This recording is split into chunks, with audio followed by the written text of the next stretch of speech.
Exactement. Je pense que c'est l'une des compétences les plus importantes. Mm. Et ça rejoint ce qu'on appelle aujourd'hui l'adaptabilité. La donnée aujourd'hui, c'est le carburant. C'est le carburant du numérique. YouLearn est né de la volonté de rapprocher les diasporas africaines avec les populations sur le continent africain dans le cadre du transfert de la compétence. Ben, c'est pour ça qu'il faut être dans une sorte de formation permanente, ou bien ouvert à la formation Tout à fait. permanente, en fait, Exactement. dans un mindset qui te dit, ce que on te demande là, tu ne le connais pas, mais il faut être à même de prendre les cahiers, les crayons pour aller trouver les... On a mis en place une plateforme qui justement permettait de pouvoir mettre en avant les personnes de la diaspora et les personnes sur le continent qui souhaitent partager la compétence ou en bénéficier.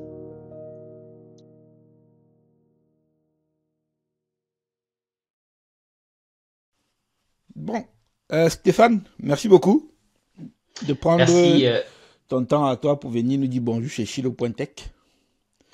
merci Achille, c'est un plaisir. C'est un plaisir d'être ton invité pour cet échange qui s'avère très riche. Et Ah, bravo pour ce que tu fais pour l'ensemble de la communauté tech dans le monde. ah, merci beaucoup, hein, c'est très gentil. Ah, tu sais, comme on dit souvent, on pousse, on met la calme. On essaie des choses, on avance jusqu'à ce qu'on arrive à trouver le bon angle, tout simplement, quoi. Tout à fait, tout à Ouais, fait. mais en tout cas, merci beaucoup. Il faut pas vivre avec des regrets. Ah non, Il faut non, non, essayer. tu Il as faut le bon thème, en essayer. fait. Tu as le bon thème, Voilà. effectivement, Donc, quoi. je Il suis faut au tout moins à se fait dire, d'accord j'avais avec essayé, cette en fait, quoi, et philosophie. puis ça marche. Tout à Après, il fait. ne faut pas devenir comme les parents du pays. C'est que nous, on vient du Cameroun, on disait qu'il est ancien riche. Ça veut dire qu'avant, ça marchait, maintenant, ça ne marche plus, en fait. Tout à fait. Il faut que ça marche. Alors, Stéphane, comme je te disais, merci encore une fois. Moi, je voulais voir avec toi parce que tu es dans un domaine aussi qui permet à d'autres personnes de voir ce qui est possible. Moi, je voulais qu'on échange avec toi pour qu'on présente, on échange autour de ce que tu as fait et ce que tu fais aujourd'hui pour que ceux qui nous regardent aussi puissent se projeter et aussi, bien sûr, nous donner des avis derrière sur ce qu'ils ont fait de leur côté pour que ça puisse faire un effet boule de neige. On prend un ensemble de boules et on arrive à quelque chose. Dis-moi, rapidement, comme ça, si tu devais brosser ton parcours, là, tu dirais quoi? Alors, je dirais que déjà, je m'appelle Stéphane Bianzi. Je suis Camerounais d'origine, issu d'une fratrie de quatre personnes. Donc, Tu es j'ai le premier, le trois dernier, sœurs tu es au milieu. C'est que souvent, et je c'est dans suis la au milieu. position. Je suis au milieu, je suis Ah ben, toi, deuxième. tu es entouré là, tu n'as pas beaucoup de problèmes. Et j'ai été éduqué dans un contexte ou dans une famille que je dirais modeste, avec un accent qui a été mis sur des valeurs de la société, euh, et un credo pour l'éducation, l'apprentissage en continu, l'entraide. Euh, Je me définis également comme quelqu'un d'ambitieux. C'est-à-dire que autour de moi, je regarde toujours comment est-ce que je peux m'améliorer, comment est-ce que je peux apporter des réponses aux problématiques du quotidien et surtout avec un dénominateur commun à tout ce que je fais qui est l'impact. Donc, moi, mes projets aujourd'hui s'inscrivent dans deux périmètres. On a la santé et on a l'éducation. Mon parcours académique se résume principalement en trois phases. Donc, j'ai eu, euh, j'ai fait le cycle primaire. Ensuite, je suis allé plutôt au collège. Pour ceux qui savent, le collège est différent du lycée, Le collège, c'est le avec lycée toujours cette privé. volonté, hein. Ouais, tout à fait, Ouais. avec toujours cette volonté des parents d'avoir un cadre beaucoup plus adéquat et propice pour nous. Et par la suite, j'ai été à l'université. Donc, j'ai fait un an à l'université de Mbaïkélé où je faisais physique. Cette Ouais. année-là, j'ai vraiment pas tenu euh, pour, je pense, des raisons de changement. C'est-à-dire que j'étais habitué à des Au privé? petits, oui, oui, c'est ça, Ouais, au ouais. privé avec Des petits groupes. 50 élèves, 30, oui, des petits groupes. Ouais. Et du coup, je me retrouve dans un amphithéâtre avec plus de 1000 personnes. Donc, Mm, c'était un peu difficile. Et par la suite, je vais rejoindre l'Université des montagnes à Bangangté, dans la filière instrumentation et maintenance biomédicale, où je vais passer 3 ans. mm. Et je pense que je vais passer des plus beaux moments, ou sinon euh, une meilleure expérience estudiantine à l'Université des montagnes. Et Parce que après, tu rejoins encore le forcément. cadre privé qui était plus à l'aise pour toi, quoi. Exactement, Ouais, ça. exactement, avec cette fois-ci des activités extra-académiques, notamment en adhérant à la chorale, au club musique, en allant regarder des matchs de foot, en participant à la vie des associations culturelles. Donc, je vais vraiment m'épanouir au cours de ces années-là. Et après cette année, je vais travailler, genre dans le milieu professionnel à Yaoundé. Euh, J'intègre une entreprise qui distribue du matériel médical et par la suite, j'arrive à l'ISFC à Besançon pour poursuivre mes études d'ingénieur. Donc, je suis diplômé en 2014 à Besançon Ça, c'est le sud, et c'est ça, hein, je tout le vais sud là-bas en bas. Oui, c'est l'Est, hein, c'est L'Est, l'Est de Besançon, la l'Est, ouais. France. Ok, d'accord. Ouais, Mm. c'est près de Strasbourg. Pas Strasbourg, d'accord. Ok, Mulhouse, on a Mulhouse, Strasbourg. Donc, ok, c'est d'accord. l'Est de la France. Ouais. Euh, Et par la suite, je vais intégrer le monde des startups où je vais pouvoir apprendre, mais vraiment apprendre. euh, Parce que voilà, dans les startups, on a souvent l'opportunité de faire plusieurs choses. Mhm. Euh, on est confronté à des challenges au quotidien et il faut justement être créatif, inventif, il faut pouvoir s'adapter et je pense que dans ces différentes entreprises, j'ai pu beaucoup, beaucoup, beaucoup apprendre. Mm. Il y a trois choses là que tu as dit qui m'intéressent bien, que je veux creuser avec toi. C'est grosso modo tes valeurs, l'impact et aussi ta foi, parce que tu as parlé de chorale quelque part, qui te permettent en gros à toi de bien faire des choses. Pour toi aujourd'hui, là, quelles sont les valeurs euh, importantes, je ne dirais pas essentielles, mais les valeurs quand même importantes qu'il faut aujourd'hui avoir pour, je dirais, s'épanouir d'abord dans la société, parce que tout ce qu'on fait d'abord, c'est dans un épanouissement, d'abord au moins personnel et aussi tout professionnel. C'est quoi les valeurs pour toi et ça te permet d'avoir quel impact aujourd'hui, en fait, ces valeurs-là? Euh, alors, en termes de valeurs, je crois beaucoup à la solidarité. D'accord? Je crois beaucoup à la solidarité parce que je pense que lorsqu'on est solidaire, on arrive à euh, élever les personnes qui nous entourent. Donc, je crois que la solidarité permet justement de pouvoir tendre la main à l'autre. Euh, Également apprendre, parce que lorsqu'on tend la main, on va apprendre de l'expérience qui va pouvoir en découler. Je pense que la société a besoin, ou une des valeurs, c'est l'éducation. Mm. Ok, une société où les gens sont éduqués. Donc, éducation pour tous. Et par éducation, derrière, la véritable valeur, c'est le respect. Mm. Respecter l'humain, finalement. Euh, donc, j'ai dit solidarité, j'ai dit éducation, et derrière éducation, je mets respect. Hein, respecter l'humain, considérer l'humain, euh, et se dire que, en fait, la société euh, n'est société parce que il y a l'humain au centre. Ok. Tu sais ce qu'on dit, Euh, trop bon, trop con aussi, hein. Oui, trop bon, trop con. Alors, il faut avoir du discernement, bien Ouais. évidemment, Ouais. mais je pense que on doit accorder le bénéfice du doute à chaque personne qu'on rencontre. Ça, c'est super important. Mm. Et parce qu'on accorde le bénéfice du doute et parce qu'on apprend aussi hein, des expériences qu'on a avec chacun, on peut finalement se construire son modèle euh, de respect, de solidarité envers l'autre. Ok. Je ne dis pas que Tu dis un point là que moi j'aime souvent dire aussi du moins à ceux que je rencontre, c'est la norme c'est être gentil, l'exception c'est ceux qui ne le sont pas, quoi. Je sais pas si tu partages ce point là ou pas, quoi. Oui, je pense qu'il faut être gentil. Je pense qu'effectivement, il faut être gentil, il faut être à l'écoute, il faut pouvoir se rendre disponible. et tout ça a une finalité, c'est l'impact. Et la dernière valeur que je prône, c'est euh, le sens finalement du partage. Mhm, Ok. mhm, Euh, je considère, et je ne sais pas si c'est de façon naturelle, euh, lorsqu'il y a, par exemple, à manger sur une table, euh, il y a parfois des gens qui vont, donc, on imagine on est dans une cérémonie, c'est un buffet, il y a parfois des gens qui vont se servir sans penser aux autres. mhm. Ok.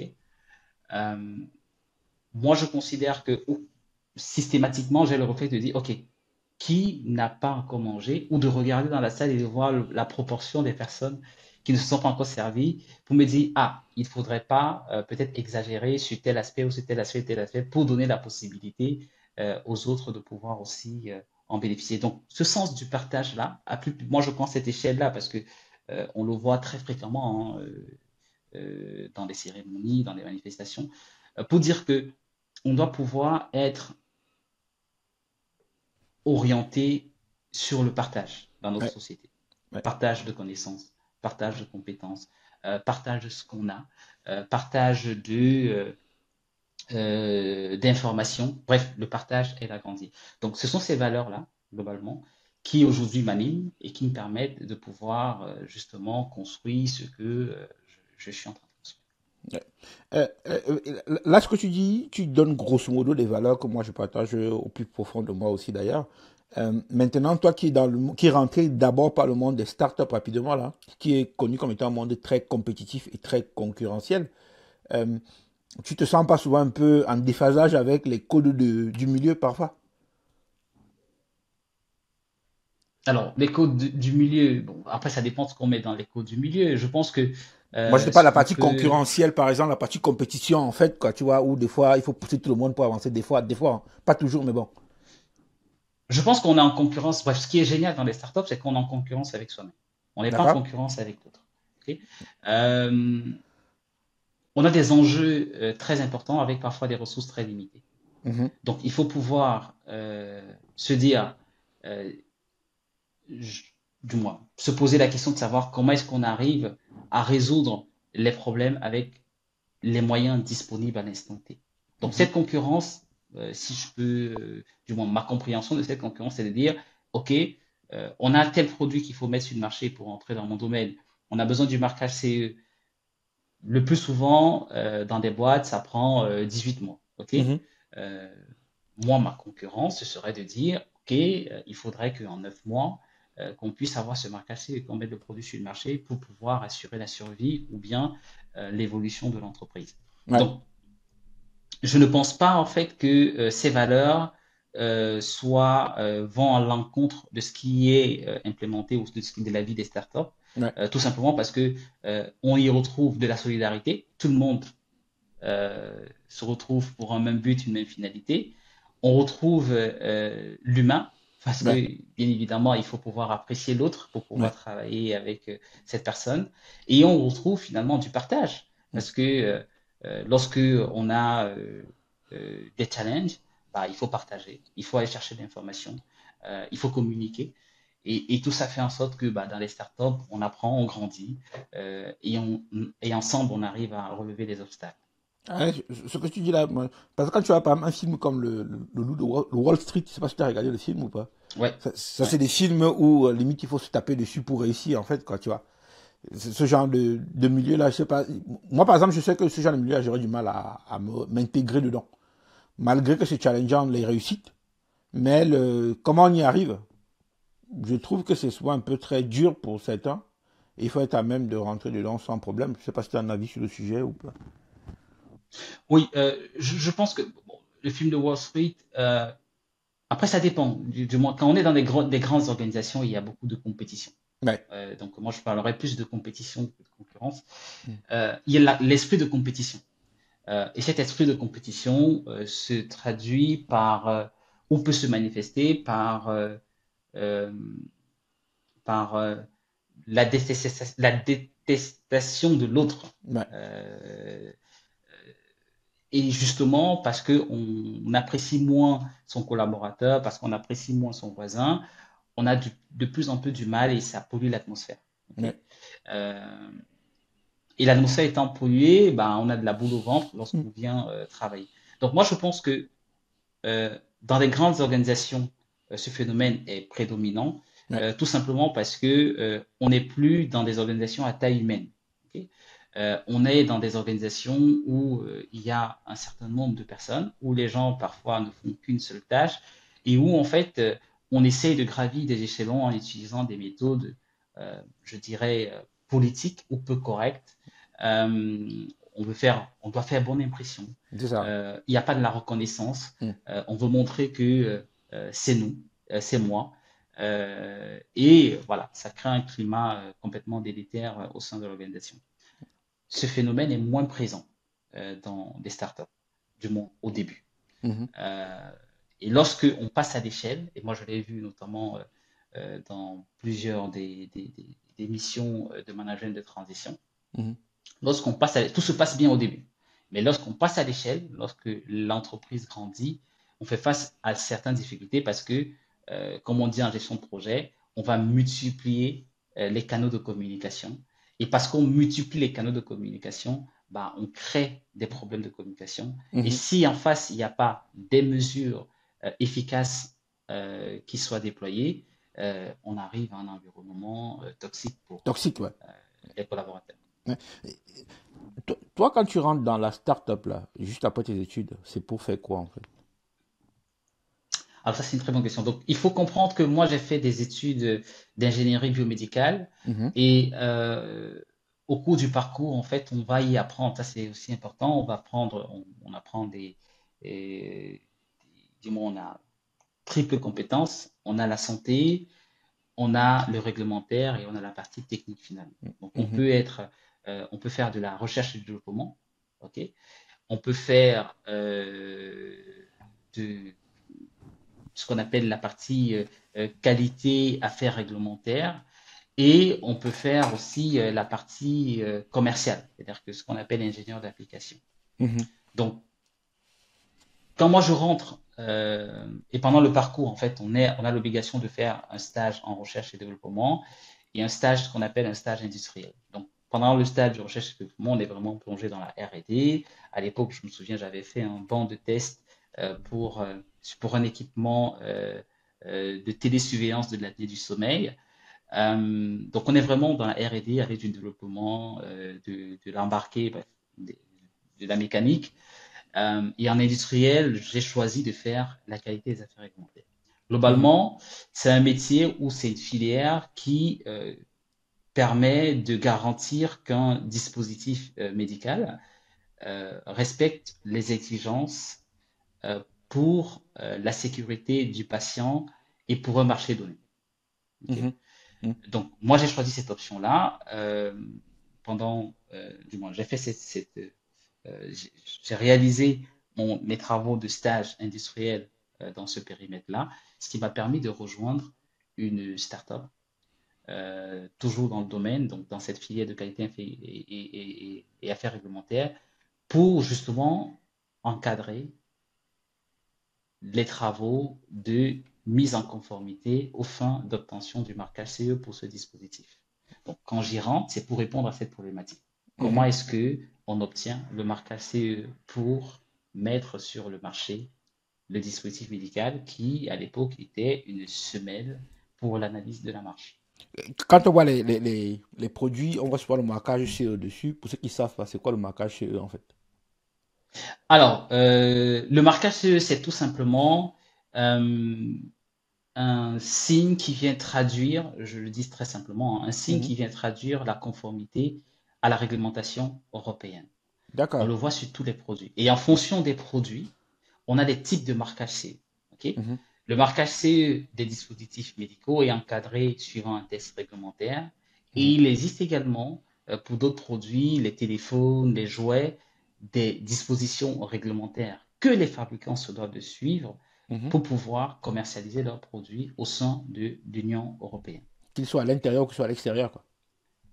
Alors, c'est à l'intérieur de l'Union européenne. Le marquage CE est valide avec des pays qui Bah, ont je veux dire que les ratifié. producteurs soient à l'intérieur ou à l'extérieur de Tout l'Union à européenne, fait, quoi. Ouais, exactement, ouais, ouais. exactement, exactement, Mm, exactement. C'est-à-dire qu'aujourd'hui, si on est au Cameroun et qu'on mm. souhaite mettre sur le marché Le problème de européen Penja. un produit, pas forcément un dispositif médical, mais peu Mm. importe le produit, on doit se rassurer que ce produit-là respecte les exigences du marché européen et la preuve, ou sinon la conformité, est indiquée par la position du marquage CE, le petit symbole qu'on a l'habitude de voir.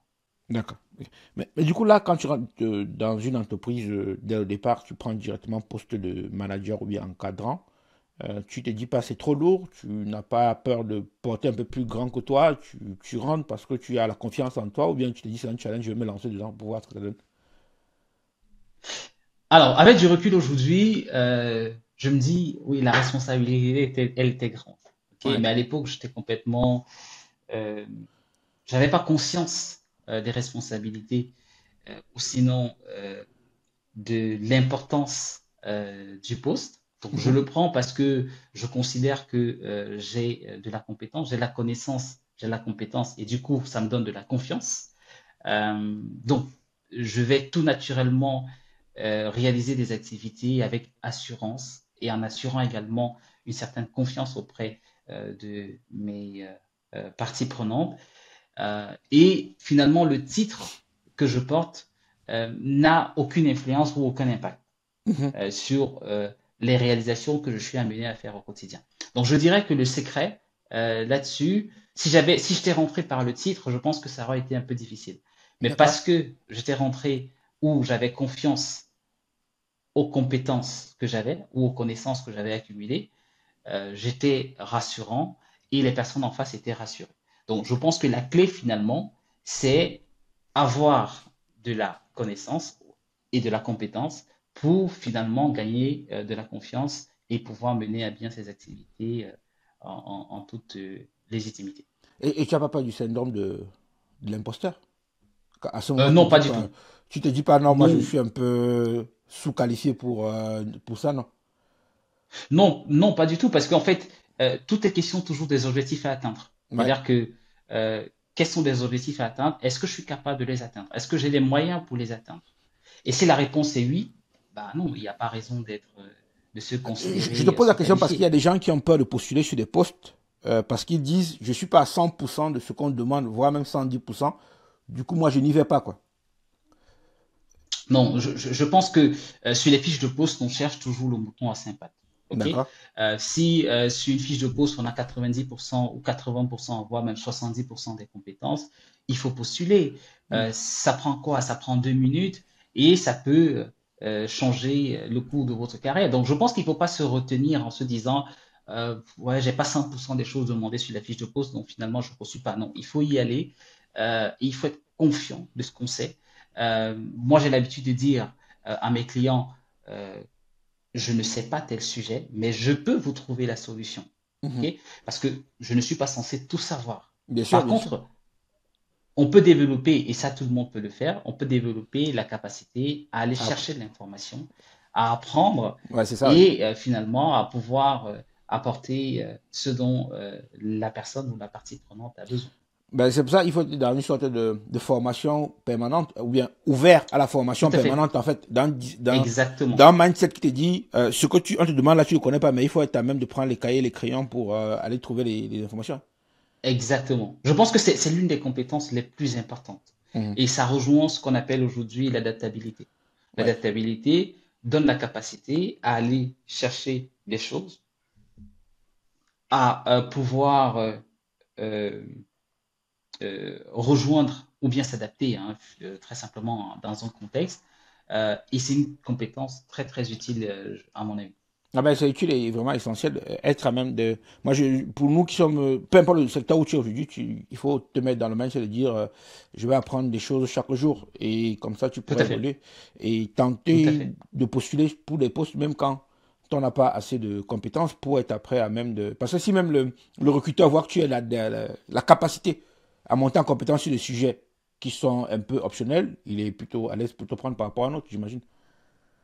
Tout à fait. Alors, parlant de recrutement, là, lorsque je recrute souvent sur des postes, que ce soit pour nos entreprises ou pour le compte des clients, j'ai souvent une question qui, en réalité, n'a rien à voir avec le poste. Mhm, Je dis par exemple, combien de taxis Uber la ville de Paris compte.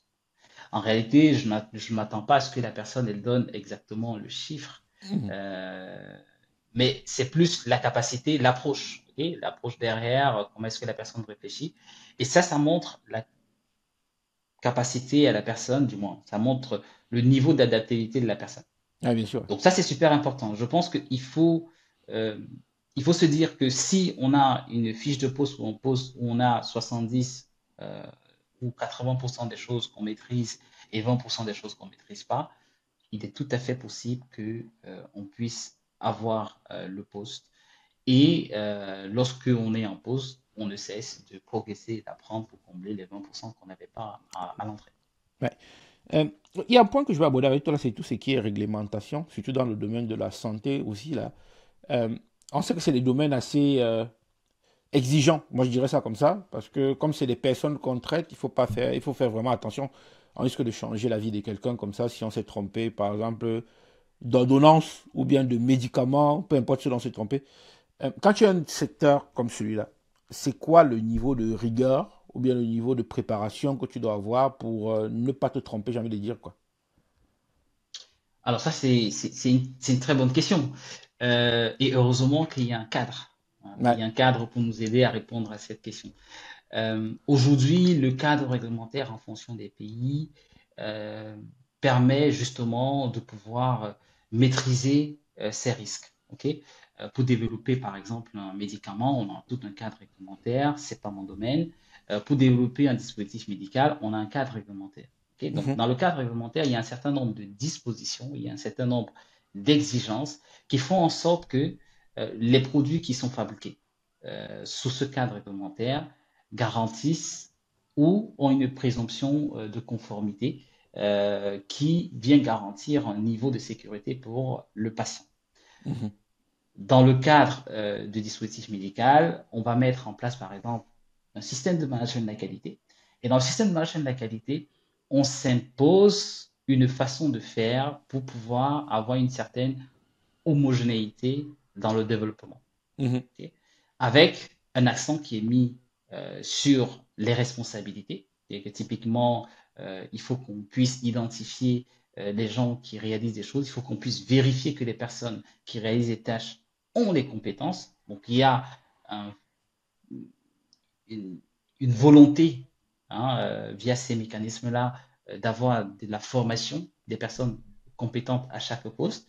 Et il y a également, je dirais, parce que ça c'est vraiment le cadre hein, qui impulse la dynamique, mhm. et il y a finalement aussi tout ce qu'on a autour, c'est-à-dire que euh, les, euh, les régulateurs, ok, qui vont veiller, qui vont faire ce qu'on appelle la surveillance du marché. Et Mhm. il y a les patients. Mais Donc, bien sûr, une hein. personne comme toi ou moi, si on a des difficultés, ben, on a aujourd'hui des moyens de pouvoir remonter ces difficultés afin que elles soient rapidement prises en charge. Donc, je dirais que le cadre in fine qui est mis en place donc, nous permet justement de pouvoir se dire on a des dispositifs qui garantissent une sécurité pour le patient. Mais, tu en parles bien de la sécurité du patient. Là, j'ai fait un podcast aussi avec Louis Mbok, en fait, Louis Philippe, pardon, Louis Philippe Mbok, qui est un expert dans tout ce qui est anonymisation de données pour bien protéger comment on dit ça, les patients, qu'on dirait. Dans ton, comment on dit ça, dans ton expérience aujourd'hui, là, quelle est la place que ça prend, ça, de pouvoir protéger les personnes, en fait, pour toi? Alors, la donnée aujourd'hui, c'est le carburant. Ouais. C'est le carburant du numérique. C'est ça, ouais. Euh, donc, en fait, les enjeux sont tellement importants que, effectivement, le cadre européen, il y a un cadre européen enfin, à travers le Règlement général de protection de données, RGPD, euh, qui vient donner un certain nombre de lignes directives que les producteurs de données se doivent de respecter. Dans le cadre des activités et pour les clients qu'on accompagne, ce règlement-là, il est beaucoup plus présent pour des fabricants qui traitent des données de santé ou des données personnelles. Okay. Pour les données personnelles, on retrouve des données qui peuvent émaner soit des activités de post-commercialisation, soit des données qui sont généralement souvent générées dans le cadre de ce qu'on appelle des évaluations cliniques. Alors, l'anonymisation, puisque tu en parles, l'anonymisation ne rentre pas dans le cadre du RGPD, parce qu'une donnée qui est anonymisée euh, voudrait dire que on ne peut plus retrouver ou tracer l'identité de la personne. Okay. Mhm. Ce qui rentre et où l'enjeu aujourd'hui pour des industriels, c'est porte plus sur la pseudonymisation. Okay. Donc on va mettre un pseudonyme à la donnée. Mhm. Et quand on met un pseudonyme, en fait, on peut retrouver l'identité de la personne à qui la donnée appartient. Donc, ces enjeux-là font en sorte que nos clients ou les gens, notamment dans une expérience, dans une start-up, j'ai traité cette question, on a traité cette question, et l'enjeu c'était de dire, OK, comment est-ce qu'on peut collecter des données, entraîner ces données, donc faire du machine learning sur ces données, tout en gardant une certaine euh, sécurité et une certaine confidentialité autour de ces données. Donc là, il a fallu mettre en place un certain nombre de mécanismes, que ce soit d'un point de vue contractuel avec les collaborateurs qui traitaient les données, mais aussi d'un point de vue technique, notamment via un process. Donc, il a fallu concevoir un process de pseudonymisation des données pour que ceci soit traité au sein de l'organisation en respectant les exigences du RGPD et aussi faire des formalités auprès de la CNIL pour justement être en conformité. Donc l'enjeu aujourd'hui, il est de plus en plus grandissant parce qu'on a de plus en plus de données dans le secteur du dispositif médical.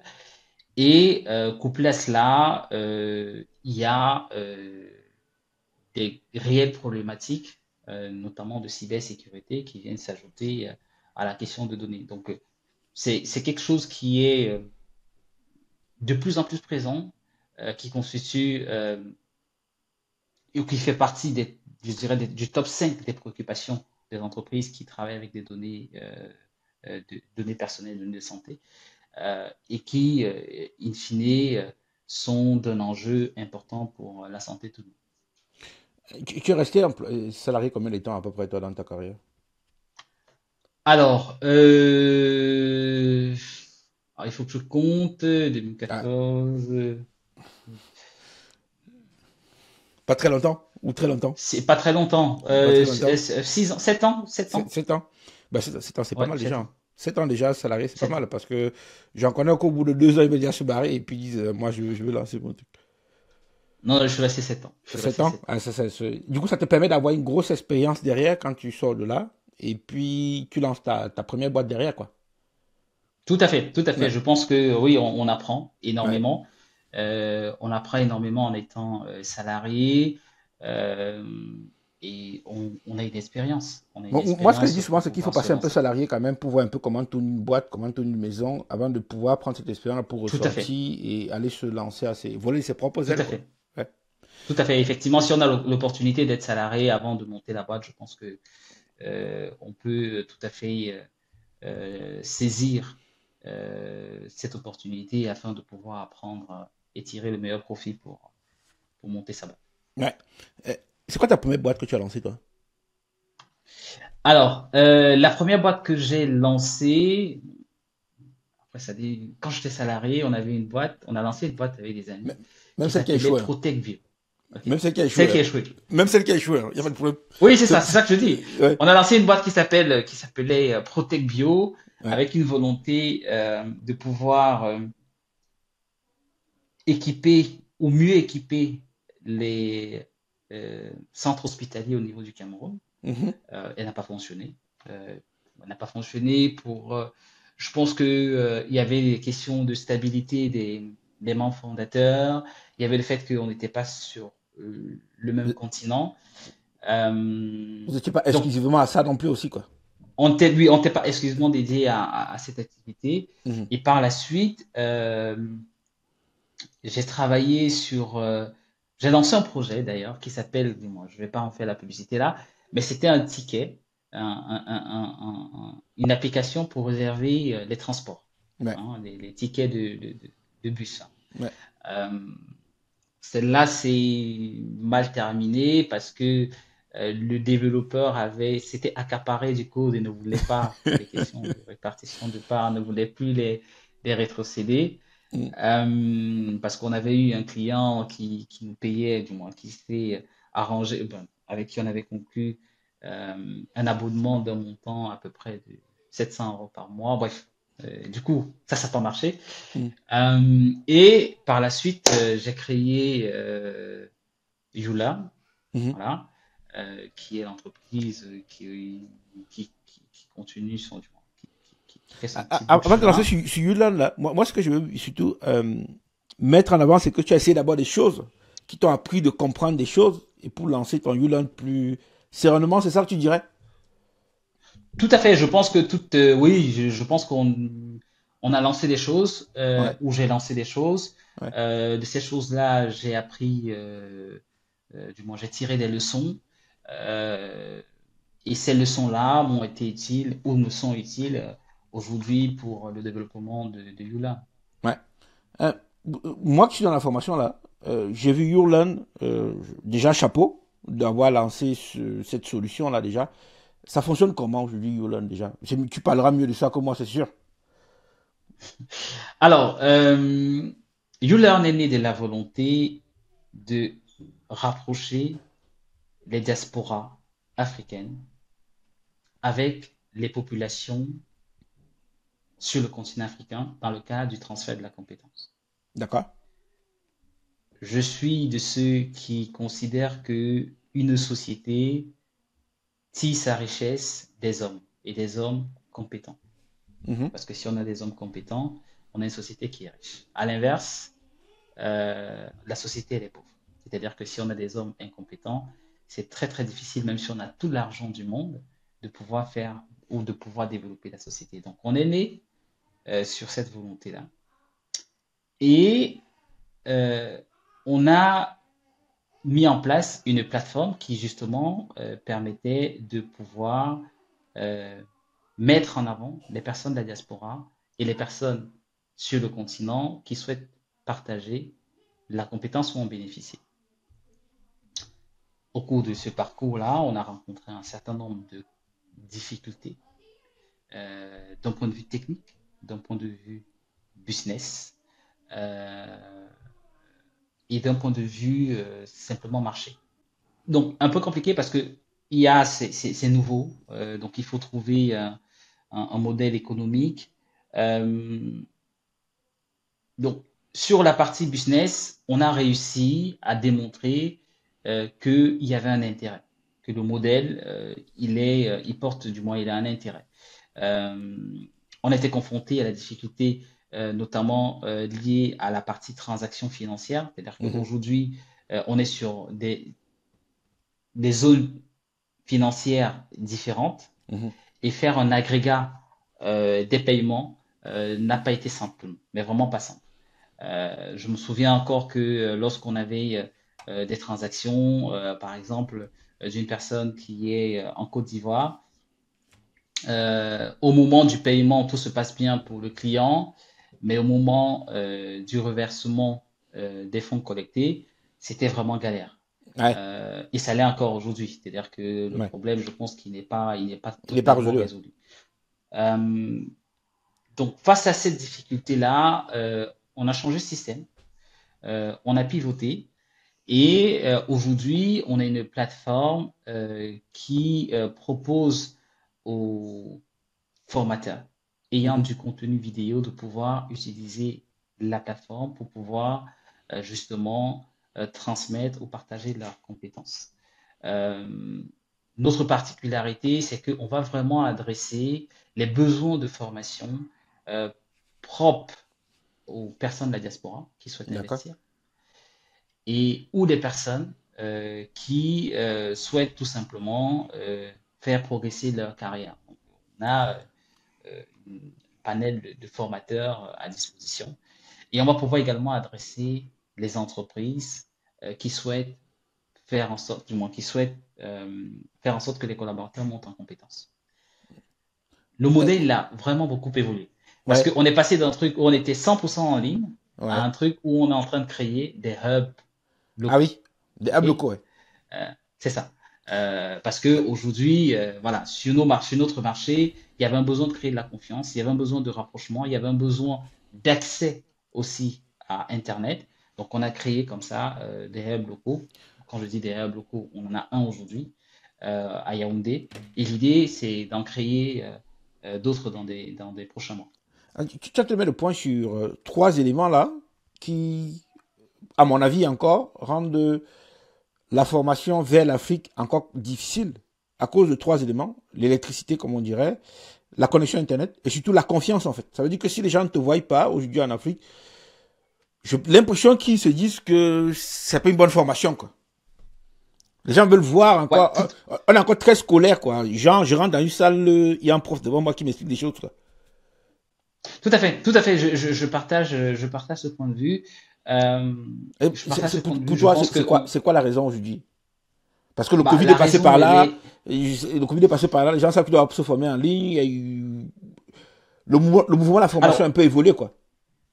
tout dépend de ce qu'on met. Non, je pense que le mouvement de la formation a évolué, mais il y a encore un travail d'éducation à faire sur la consommation de la formation en ligne.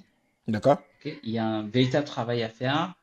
Euh, et ce travail-là, il passera par, un, des investissements dans l'accès Internet, ok? L'investissement dans des outils d'accès Internet et aussi la capacité des personnes à aller chercher de la compétence elle-même. Mais sur la première partie, je pense qu'il y a des efforts qui sont faits, il y a des solutions qui existent, Mhm. donc l'accès Internet. Sur les outils, je pense qu'aujourd'hui, les téléphones sont de plus en plus sophistiqués. Et la dernière chose, sur cette volonté d'apprentissage et qu'on sort, c'est très compliqué. C'est très Mhm. compliqué, pourquoi? Parce qu'on a une bonne partie de la population qui est sous-employée. Okay. Quand tu dis une bonne partie, tu es Et même gentil. Hein. Quand tu dis une bonne on a partie, une tu es bonne bien partie. gentil. Donc en fait, on a une bonne partie, du moins on a beaucoup de gens qui sont sous-employés et en fait, les gens recherchent de la formation Mhm. pour trouver un emploi. Mhm. On ne cherche pas de la formation pour maintenir son emploi. Donc c'est un autre niveau de business. Hein. C'est ça, ouais. Si je veux je vais être beaucoup plus performant. Non, on cherche de la formation qui va pouvoir déboucher sur un emploi. Ouais. Et là, c'est beaucoup plus complexe.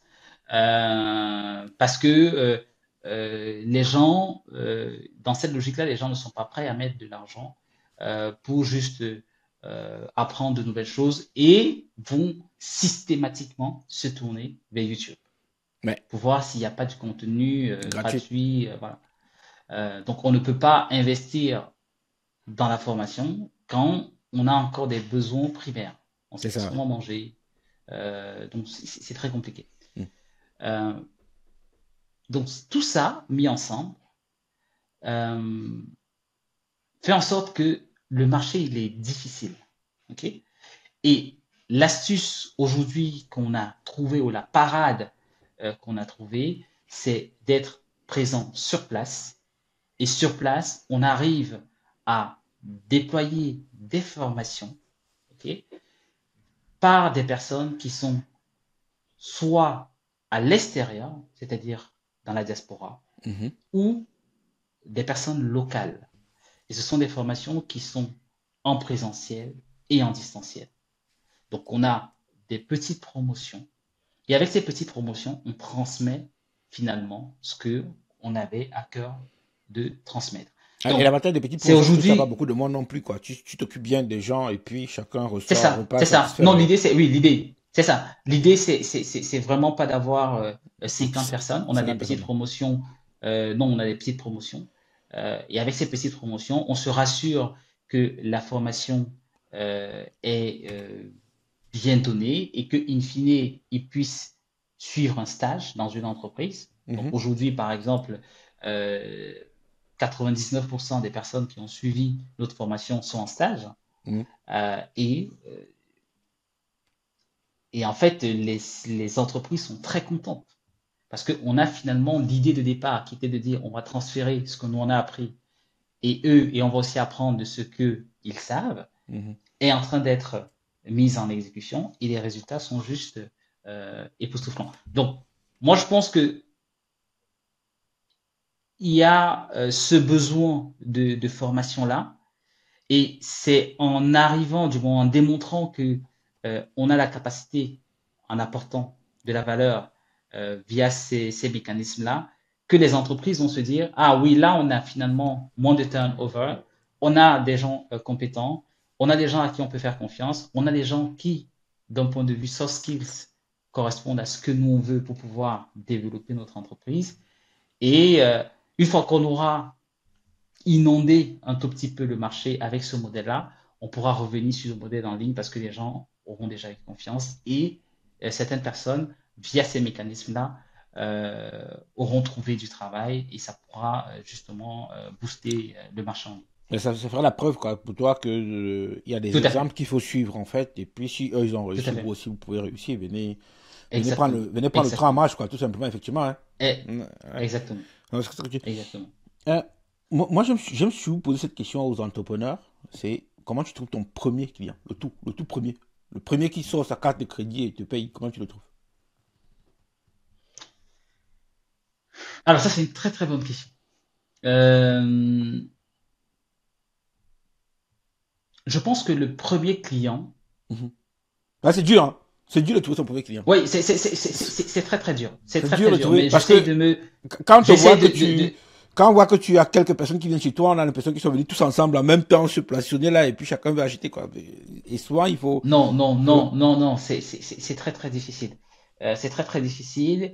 Mais je pense que c'est un mélange de plusieurs choses. Mhm, Donc il y a vraiment plusieurs choses. Moi, je vais essayer de répondre à ta question de façon très simple mhm. et en prenant un exemple concret. À l'époque, on avait un produit qui permettait aux gens de pouvoir organiser des événements en ligne. Que tu avais à La développer problématique qu'on avait développée. sans Donc avoir la de clients. problématique qu'on... Pardon? Sans avoir de clients. Sans aucun Oui, en client. fait, ouais, on était parti sur une problématique. On était Ouais. parti sur une problématique, c'est que les formateurs voulaient organiser des formations et ils étaient toujours confrontés à une difficulté d'enregistrement des participants. Mhm. Certains utilisaient, après être enregistrés sur un Google Doc, ils envoyaient le lien manuellement, ou ils prenaient chaque adresse mail pour envoyer le lien Zoom, ou bref, sans publicité, pour que les participants se Rejoins joignent l'information. à la formation. Donc face à ces difficultés, nous on a développé un petit module qui s'appelait YouLearn Event. Mhm. Et le YouLearn Event permettait justement à un formateur de pouvoir publier sa formation avec une plus-value sur qu'est-ce que les gens vont apprendre, parce qu'il y a beaucoup de solutions qui existent comme ça, mais on va difficilement donner ce qu'on va apprendre au cours de la formation. Et aussi, bah, on peut s'inscrire à une formation de ce type et on oublie. Donc, on avait mis des systèmes de rappel Les et rappels, consorts ouais. qui sont, je pense que, ouais, on avait développé la chose. Et pour trouver le premier client, je me souviens, euh, il avait publié son annonce d'événement de formation. Mhm. Et on lui a dit, et ça marchait pour tout le monde. Et on lui a dit, euh, voici comment est-ce que on peut te faire gagner du temps Mhm. et économiser de l'argent, Ouais. ok, avec cette solution. Mhm. Tu la testes et tu peux, via notre solution, euh, avoir des participants qui sont hors de ta zone géographique tu ne te soucies pas du paiement parce que nous, on collecte tous tes paiements. Et en plus de cela, tu n'as plus une personne dédiée chez toi qui va envoyer manuellement des liens Zoom à chaque participant. Mhm. Et ça, c'était génial parce qu'on venait résoudre un problème. Ok. Et là, le client nous a dit, ah, c'est génial, je savais pas comment résoudre cette difficulté, c'est génial, je prends votre solution. C'est comme ça qu'on a eu notre premier client.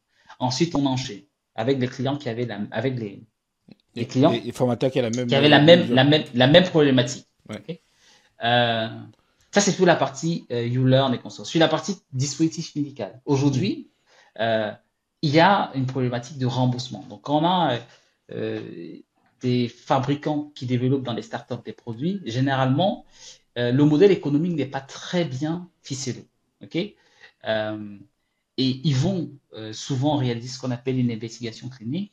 Et dans l'investigation clinique, on va avoir des données issues de l'investigation clinique pour ce qu'on appelle de l'évaluation clinique. Sauf que dans ces données, ils ne prennent pas souvent en considération ce qui serait nécessaire pour la partie remboursement en fonction des pays dans lesquels ils souhaitent mettre sur le marché le dispositif ou vendre Mhm. le dispositif.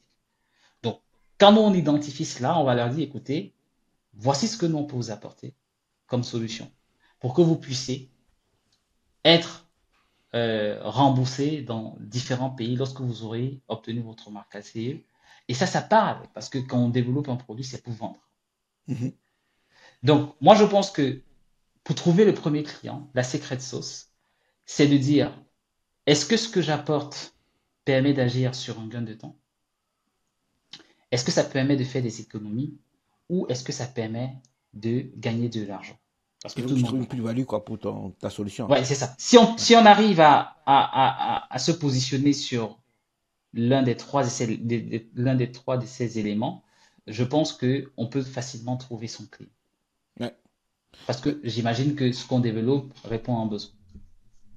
C'est Là, la tu dis base. en gros qu'aujourd'hui, euh, trouver son premier client, c'est d'abord se poser la question de ce qu'on apporte comme valeur à la personne à qui on vend le produit, quoi.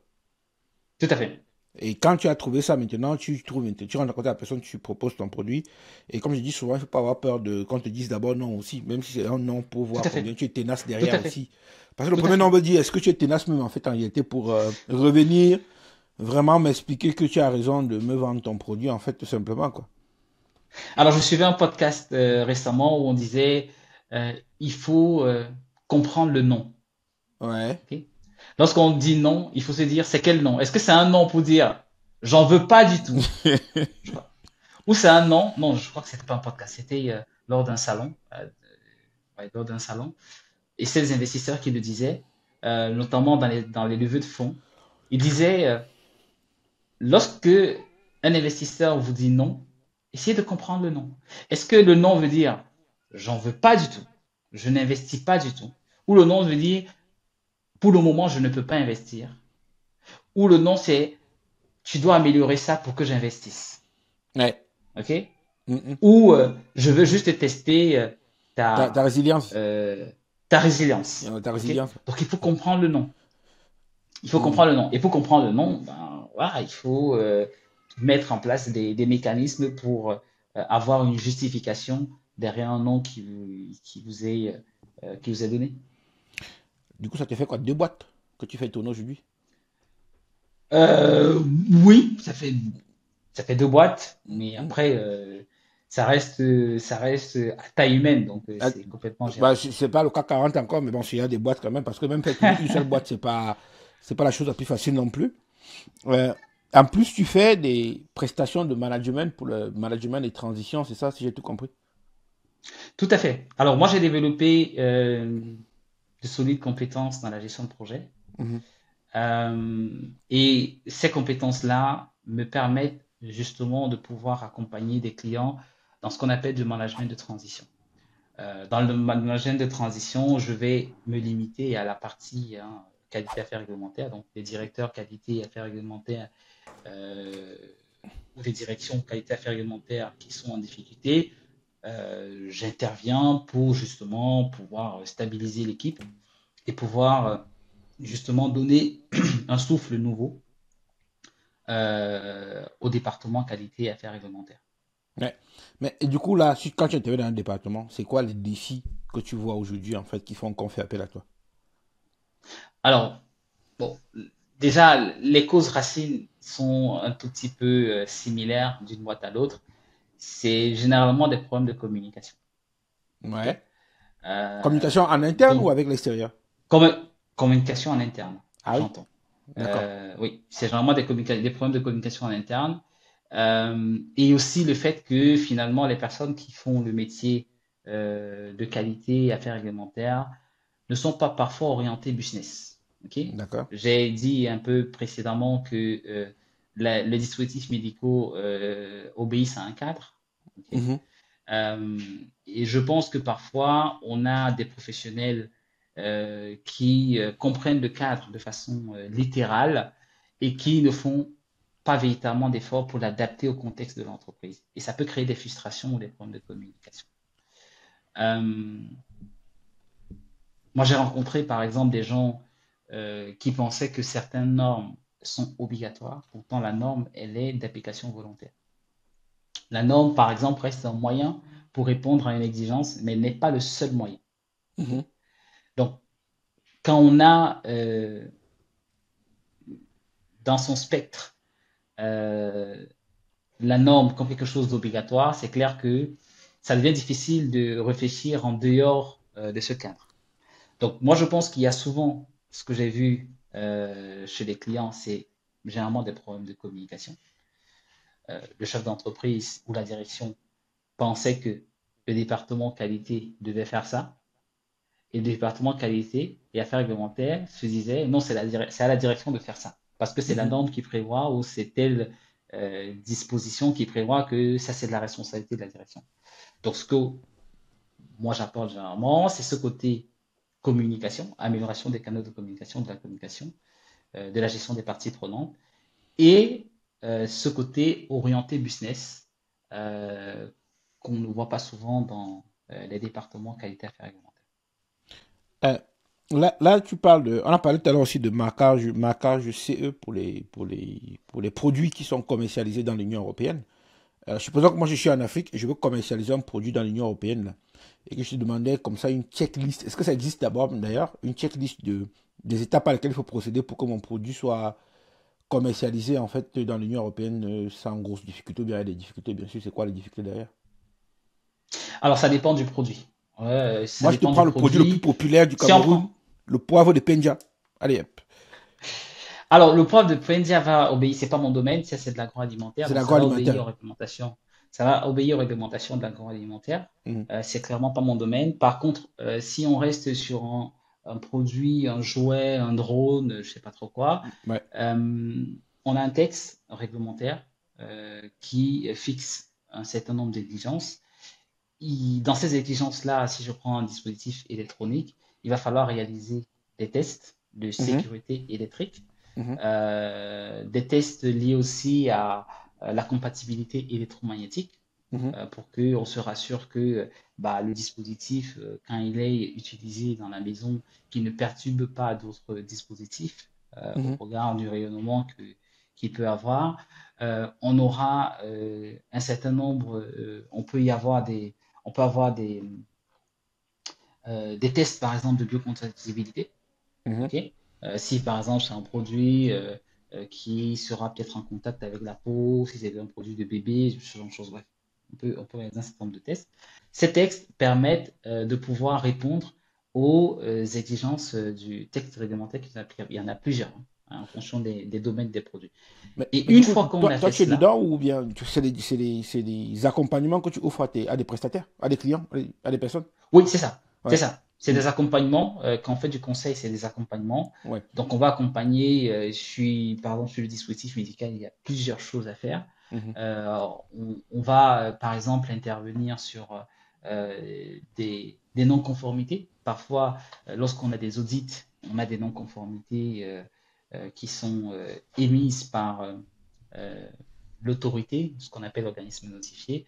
Et il arrive que le client fasse appel à nous pour justement aider à trouver des causes racines, donc avec des méthodologies connues, et apporter des réponses qui soient efficaces, notamment dans ce qu'on appelle dans le cadre des actions correctives et préventives. Euh, Là, quand tu parles de réglementation, là, euh, c'est Oui. quoi comment l'Afrique se positionne par rapport à tout ce qui est réglementaire? Je dis sur le plan africain, bien sûr, hein, pas par rapport à ce qu'il y a en Europe, pas pour venir en Europe qu'on a dit tout à l'heure, mais comment l'Afrique se positionne dessus, là? OK. Tu es dedans, bien sûr. Alors aujourd'hui, ça dépend des produits, une fois de plus.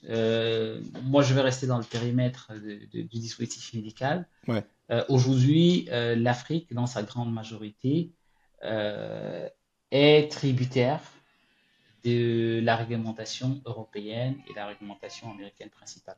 C'est quoi? On récupère Autrement, ça, on applique chez nous sans se poser des questions? c'est ça. Autrement dit, on récupère ça, du moins on se base là-dessus. Mhm, Bien évidemment, on y ajoute parfois dans certains pays certaines spécificités, comme des mhm, checklists. Euh, mais globalement, il n'y a pas, euh, du moins dans la plupart des pays, hein, je sais que euh, dans la plupart des pays, il n'y a pas des réglementations comme on peut avoir ici en Europe ou aux États-Unis. Euh, Le plus pourquoi il n'y a souvent, on va pas? se dire, OK, le dispositif, il est marqué CE, Mhm. OK, on va rajouter d'autres spécificités pour pouvoir enregistrer le produit afin de le mettre sur le marché local. Comment t'expliques que nous, en Afrique, on ne sait pas, ou bien les Africains ne savent pas aujourd'hui définir un dispositif pour eux, quoi, avec leur contexte et leur réalité, bien sûr. Alors ça, c'est une question à 1 million d'euros. Non, j'ai pas la réponse. J'ai vraiment pas la réponse.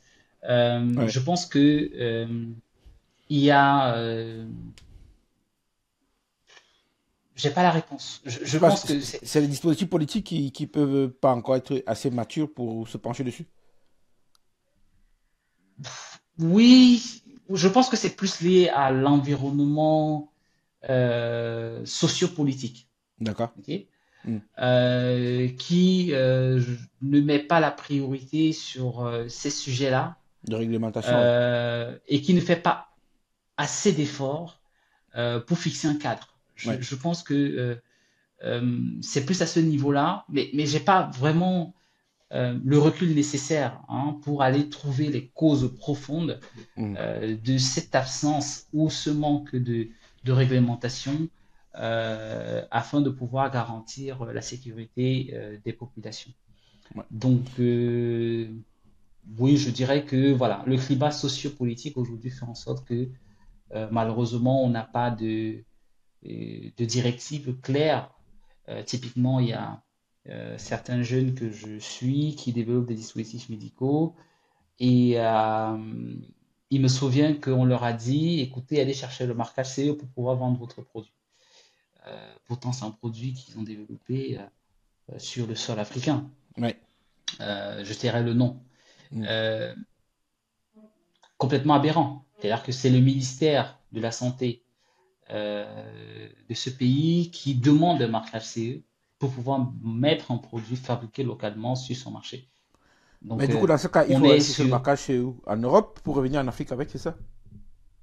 Ben, oui, en fait, il faut se conformer. En fait, on peut se conformer à la réglementation européenne en étant en Afrique. Ouais. C'est-à-dire qu'il y a des organismes notifiés, ont des bureaux où sont capables de se déplacer pour aller vérifier, auditer. Il y a des laboratoires qui permettent, du moins, qui offrent des services pour faire les tests nécessaires. Donc, on peut tout à fait être sur le continent africain et détenir un marque ACE. D'ailleurs, il y a beaucoup d'entreprises aux États-Unis, en Chine, qui sont détentrices du marquage CE et qui placent sur le marché européen des dispositifs médicaux. Alors, je vais juste compléter. Ouais. Dans cette configuration-là, il faut avoir ce qu'on appelle un euh, représentant euh, au sein de l'Union européenne Ouais. qui va s'assurer ou qui va garantir les aspects réglementaires du produit. Donc, c'est une obligation.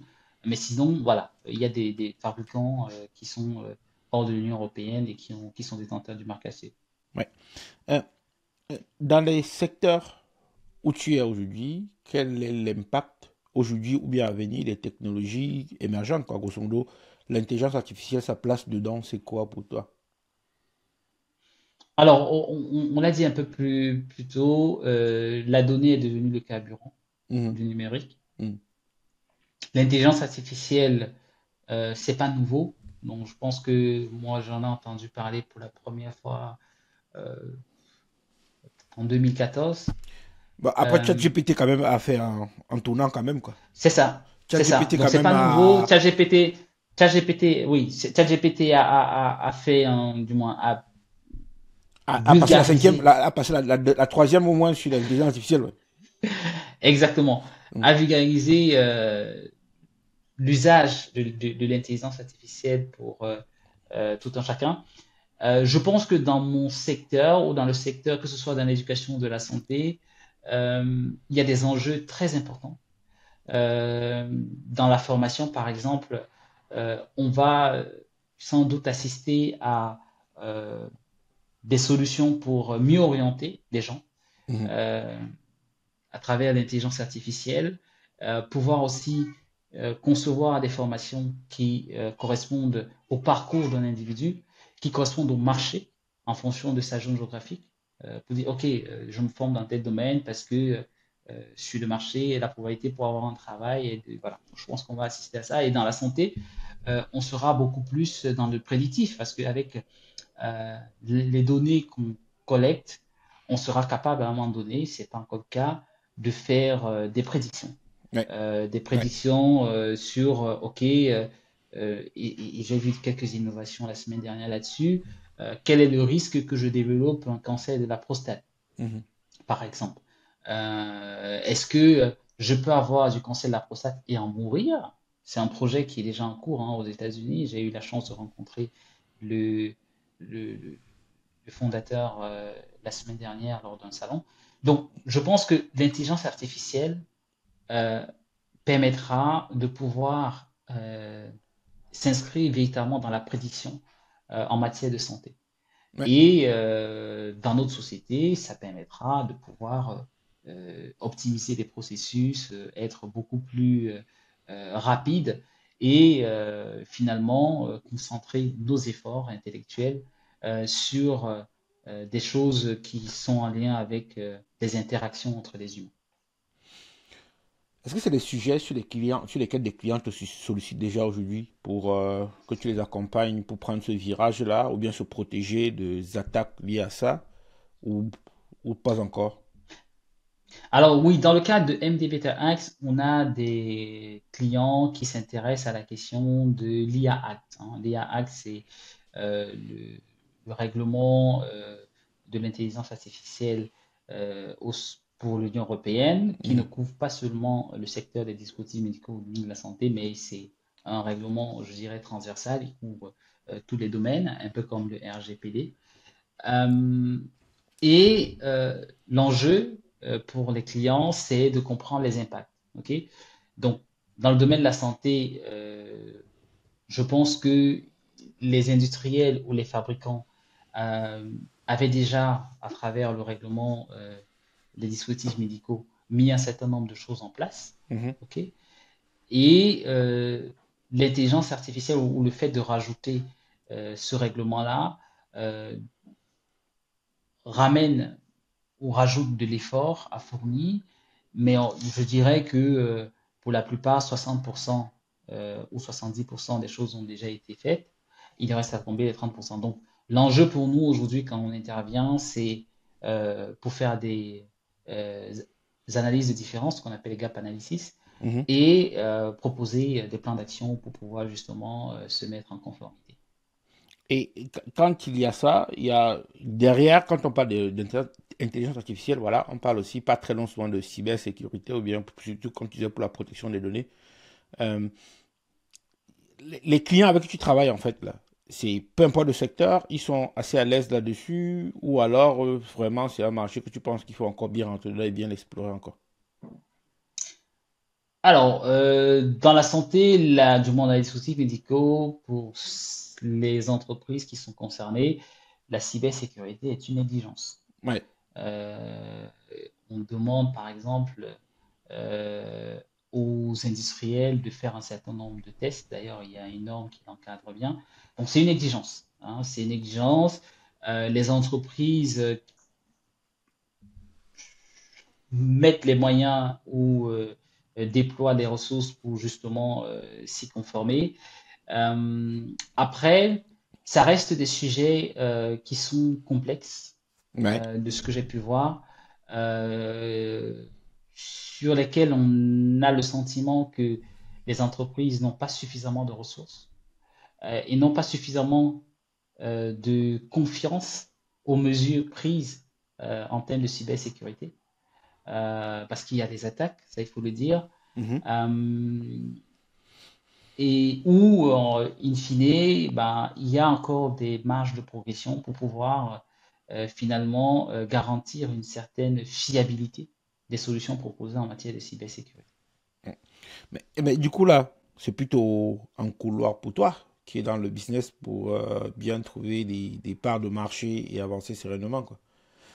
Comment Oui, tout tu, à fait. comment tu adresses ce genre de secteur où, au départ, tu rentres par le matériel ou bien le dispositif médical et tu arrives à, comment dire ça, à trouver des parts de marché dans tout ce qui est intelligence artificielle, cybersécurité pour satisfaire complètement ton client, quoi. Oui, en fait, je dirais que tout est lié. C'est-à-dire que dans le dispositif médical, ce sont des sujets qui sont liés. Donc, je ne sors pas de ce périmètre Ouais. aujourd'hui avec MD Beta Act. On ne sort clairement pas de ce périmètre. On reste dans le développement d'un dispositif médical qui se veut sûr, efficace pour le patient. Mhm. Et en fonction des dispositifs médicaux, on va traiter de ces questions. On va traiter de la question de l'intelligence artificielle, on va traiter de la question de cybersécurité.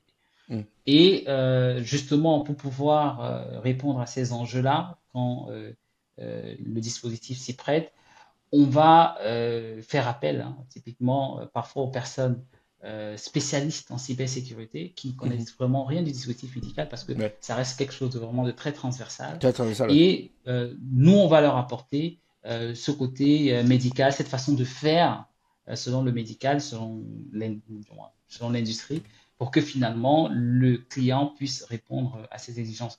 Donc moi, je dirais qu'on reste dans la continuité. Donc Mhm. il y a Il n'y a pas pas, de pour rupture. moi, il y a pas de rupture. Il Ouais, n'y il a n'y a pas pas de rupture. d'autres marchés à aller chercher. Ouais. C'est une continuité. Donc, en fonction du dispositif médical sur lequel on travaille, on va, si ces questions se posent, trouver les bonnes réponses ou les bons éléments pour pouvoir justement apporter sa situation au client. Ouais.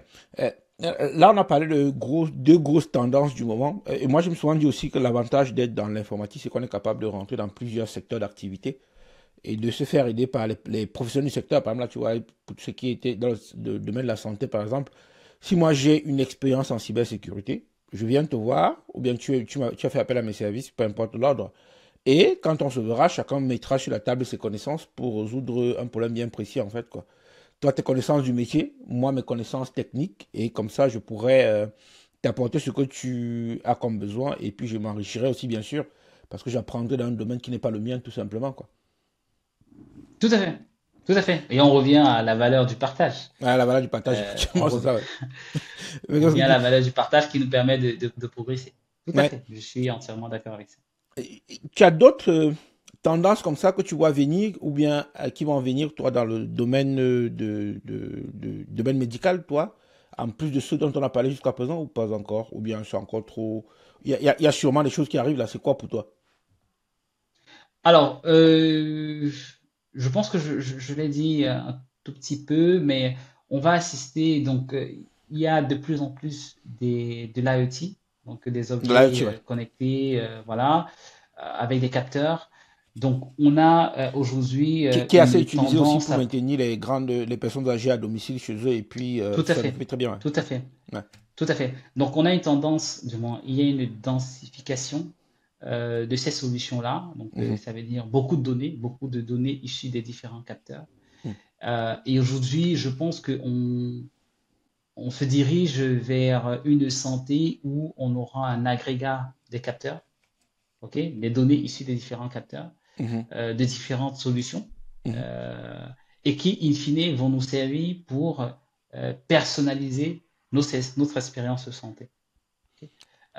Quand je dis personnalisé, c'est vraiment, ça peut être sur notre nutrition, ça peut être sur notre mode de vie finalement, ça peut être sur le développement de nouveaux médicaments, euh, parce que peut-être on s'est rendu compte que sur la base de ces données, ces médicaments fonctionnent mieux, par exemple, chez tel type de population et moins bien chez tel type de population. Mhm. Et ça permettra en fait d'être beaucoup plus, de développer de nouvelles molécules qui seraient beaucoup plus efficaces pour Beaucoup notre c'est vrai. santé. Et puis Donc je ciblé, en pense fait, ouais. qu'on se dirige, c'est ça, on se Mhm. dirige vers ça dans des prochaines années. Et pour ne pas rater le train, je pense qu'il faut justement s'intéresser au sujet en lien avec la protection des données, l'intelligence artificielle, la cybersécurité, voilà, pour justement être toujours à jour et avoir le bon vocabulaire euh, qui s'y prête. Ça rejoint un peu un mindset qu'il faudrait avoir, c'est toujours dans la formation continue. Tous les jours, on se dit qu'il y a des choses qui vont arriver et il faut. Tout à fait. Comment toi tu fais toi pour rester à jour, par exemple, de ce qui est là et ce qui va arriver rapidement aujourd'hui? J'ai entendu que tu as parlé beaucoup de salons jusqu'à présent là. C'est quoi? Comment tu fais toi pour rester à jour aujourd'hui? Alors, j'utilise plusieurs canaux. Canon. Donc, on a les réseaux notamment sur LinkedIn, Hmm. où voilà, on peut avoir un certain nombre d'informations des professionnels. On a la radio Et que tu écoutes la radio j'écoute encore toi? aussi. Oui, j'écoute la radio. J'ai une application qui s'appelle Tune. J'ai une application qui s'appelle TuneIn. Ouais, OK? Et cette ouais, application me permet de pouvoir switcher ouais. sur différentes chaînes Ah oui. et voilà, de découvrir l'actualité du monde. Parce que moi je sais que beaucoup de gens partent sur les Voilà. podcasts et abandonnent un peu les radios de plus en plus. Bon, j'aime bien la radio. J'aime bien la radio parce que C'est fait par des c'est une autre professionnels. façon. Pour moi, ouais, pour moi en fait, c'est une autre façon du moins. Ouais. C'est une façon particulière de pouvoir être au contact de l'information. Mhm. Quand on va écouter, et ça donne aussi des grandes tendances hein, du monde. C'est-à-dire que quand on écoute, par exemple, BBC, Europe 1, RFI, et j'aime bien ça, on voit bien qu'il y a des différences dans les informations qui sont communiquées. Mhm. Okay. Parce que les cibles sont différentes. Et avoir une application qui permet en fait de balayer très rapidement le matin l'information ou des informations importantes, euh, Ça, ça. ça me nourrit, ça me cultive. Euh, Ensuite, on a des podcasts. Ouais. Donc, les podcasts que j'écoute, voilà. On a bien évidemment les livres. Ah, ouais, parce Euh, que ce que tu les lis dans un livre livres. n'est écrit nulle part. Ce, Pardon? ce que tu lis dans un livre, c'est toujours plus important que ce que tu as écouté quelque part, en fait, quoi. Tout à fait, tout à fait. Les Ouais. livres, vraiment, voilà, je lis beaucoup Mm. ça me permet justement, voilà, d'apprendre euh, des choses très intéressantes. Toi qui est parti de l'UDM, l'Université de Montagne au Cameroun, et qui est venu te former en Europe, qui travaille en Europe, en fait, toi, comment toi tu vois, toi, l'évolution du secteur depuis, puisque tu as fait un peu les deux, tu as fait un peu tous les parcours à peu près, comment toi tu vois comment tu penses que, après c'est ça que tu fais aujourd'hui, accompagner un peu les pays africains, les petits africains d'y faire, mais c'est quoi, comment tu penses que ça va évoluer ça en fait? Très vite, à moyen terme, long, tu vois ça comment toi?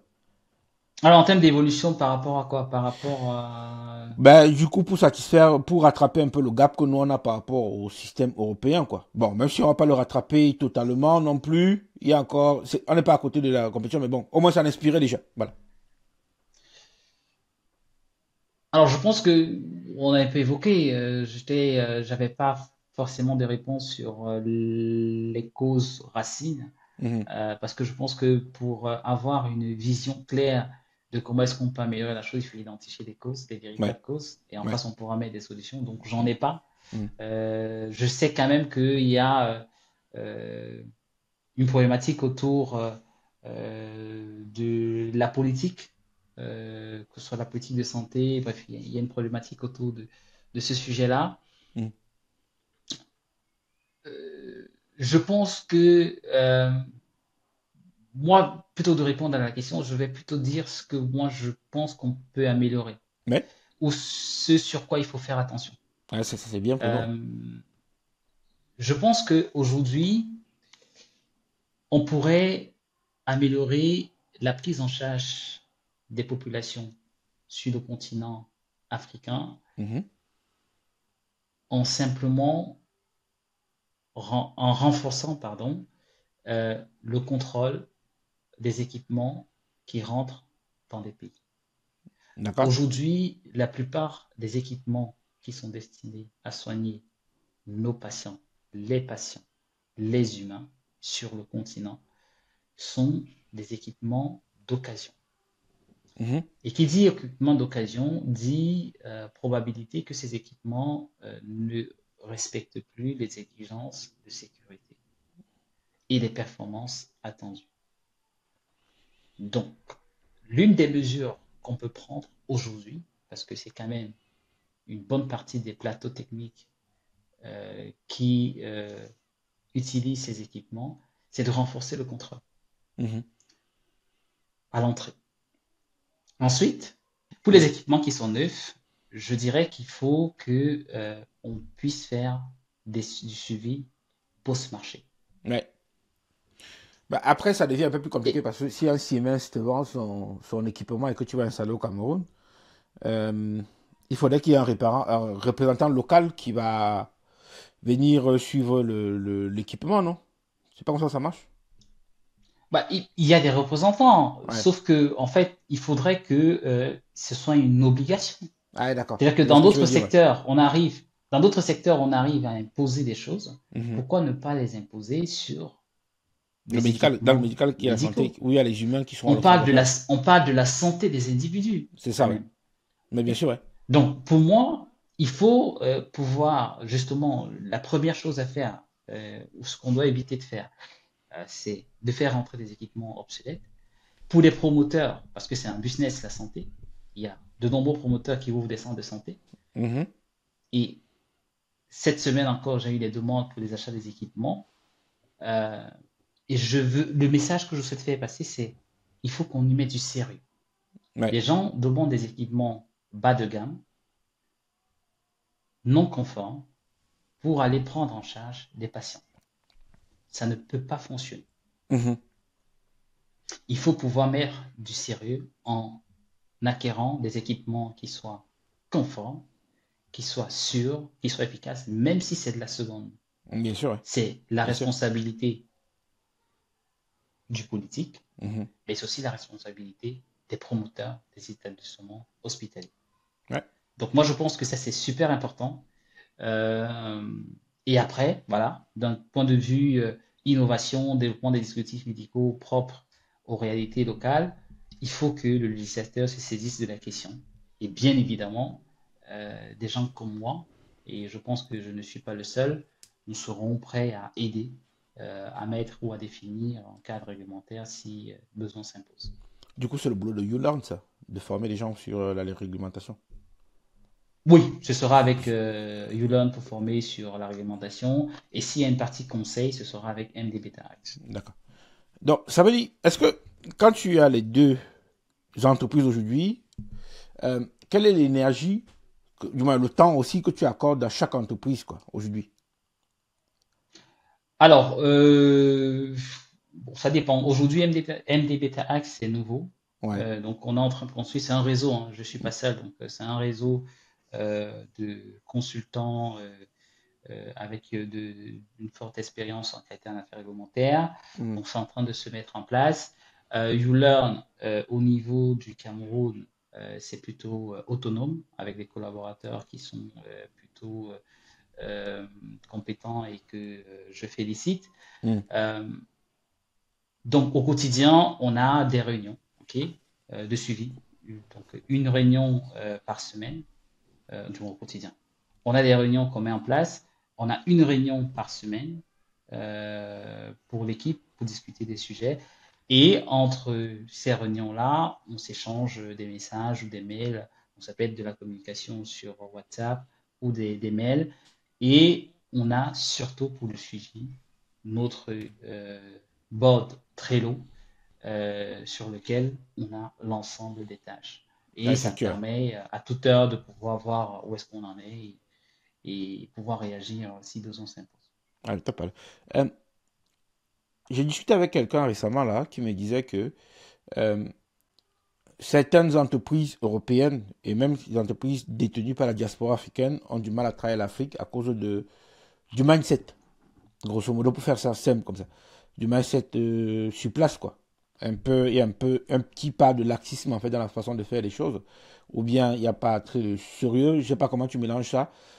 Même si moi je suis pas très d'accord avec ça, parce qu'il y a des gars super sur place là-bas qui font des très belles choses aussi. Comment tu te positionnes toi qui bosse avec le continent par rapport à ça?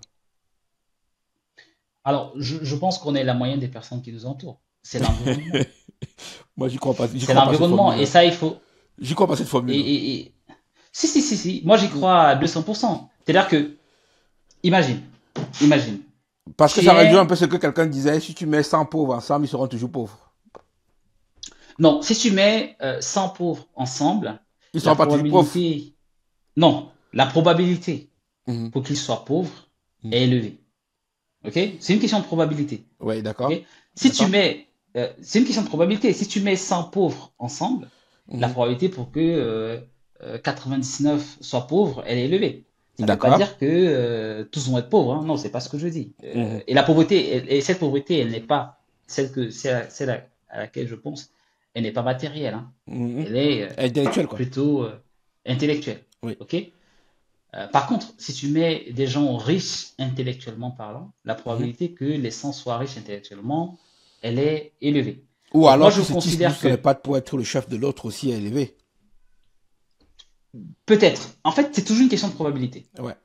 Moi, je considère que sur et c'est un de mes boss qui avait dit ça, Mhm. euh, pour réussir dans un contexte ou dans l'entrepreneuriat, euh, il faut prendre en considération l'environnement et le facteur chance. Ok. Le Mhm. facteur chance, c'est quoi? C'est je suis né en Europe euh, parce que je n'ai pas choisi, hein. Personne ne choisit où il va naître. Et où il est, Je ouais. suis né en Europe et où il naît, pardon. Je suis né en Europe et je suis dans un environnement qui est propice. Ouais. Ok. Ouais. Et je suis sur un marché beaucoup plus stable.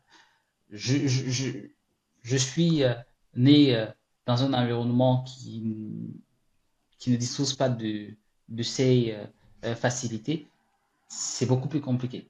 Qu'est-ce que les gens au quotidien font autour de moi? Ok. Mhm. Autour de moi, bah, les gens, ils vont par exemple discuter des sujets de foot, Mhm. ok, Mhm. à longueur de journée. Ils vont discuter des sujets, par exemple, de sortie en boîte Mhm. de nuit, en longueur de journée. Mhm. Euh, et moi, je sais, et on sait qu'on est influencé. Il faut avoir un moral super fort par notre environnement. Donc, moi, je dis, sur la question de, oui, la mentalité qu'on sort, c'est une question d'environnement. Et comment est-ce qu'on fait chez nous, chez YouLearn 24 pour changer ça? On forme les gens. Ouais. Parce qu'en réalité, le dénominateur commun de tout ça, c'est l'ignorance. C'est l'ignorance. Donc, il faut prendre le temps de former des gens, d'informer les gens. Ok. On prend le temps de dire aux gens, par exemple, que le respect, le fait d'être à l'heure, c'est respecter l'autre. Ouais. Ok. Mhm. Mais il y a des gens qui ne savent pas, ils se disent que c'est l'heure africaine et que c'est normal. Parce qu'on a toujours dit que c'est l'heure africaine et c'est normal.